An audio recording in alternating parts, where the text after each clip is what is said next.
There's a certain thrill in watching someone dodge legacy like it's a bullet. Donnie Harrison, yes, son of George Harrison, has every reason to coast on Beatles nostalgia, but The Fear of Missing Out is a sharp pivot away from classic rock reverence and into something far more slippery and strange. It's not dad rock, it's not even anti dad rock, it's future gloom hop for introverted aliens. The new number 2, all lowercase, chaotic neutral, feels like a transmission intercepted from a parallel timeline, one where trip hop, psych rock, and digital anxiety all evolved together in a decaying post Y2K greenhouse. This isn't just Donnie behind a laptop anymore. This is a full band effort with teeth and texture. Station kicks things off like a melted cassette of Beck's Sea Change being played backwards through a warbly radio in your dreams. It's beautiful, it's eerie, it's hard to pin down, and it really sets the tone for the record that's more about atmosphere and feeling than verse, chorus, verse comfort.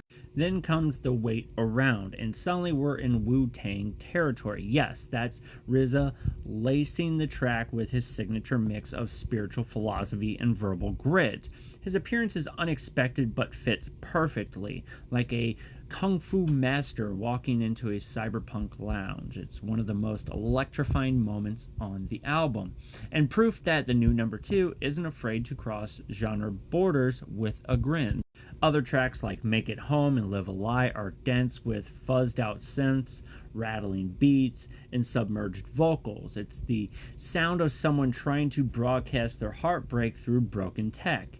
Harrison's vocals are often treated like just another instrument, warped, looped, echoed into infinity. There's a disassociation to the whole thing, but it feels intentional, like the band is sonically grappling with digital age identity loss. And if you want something more visual to match the music's strange beauty, seek out the music video for Make It Home, which is directed by Liam Lynch. Yes, Tenacious D and the Pick of Destiny, Liam Lynch, or one of my personal favorites, Sifl and Ollie. It's a very lo-fi, surreal, and slightly unhinged, a perfect visual companion to the band's murky, pixelated sound world. Lynch wraps the song in a digital weirdness and dream logic like a VHS tape that gained consciousness. Enter the song Staring Out to Sea, which is one of my personal favorites. This is the emotional high water mark, featuring a tender, ghostly cameo from Ben Harper. The song drifts in like a distant memory. Harrison and Harper sound like they're harmonizing across galaxies, and the track has the restraint and clarity of a final confession. It's weight loss, it aches, it lingers. It's not just a highlight, it's the heart of the record.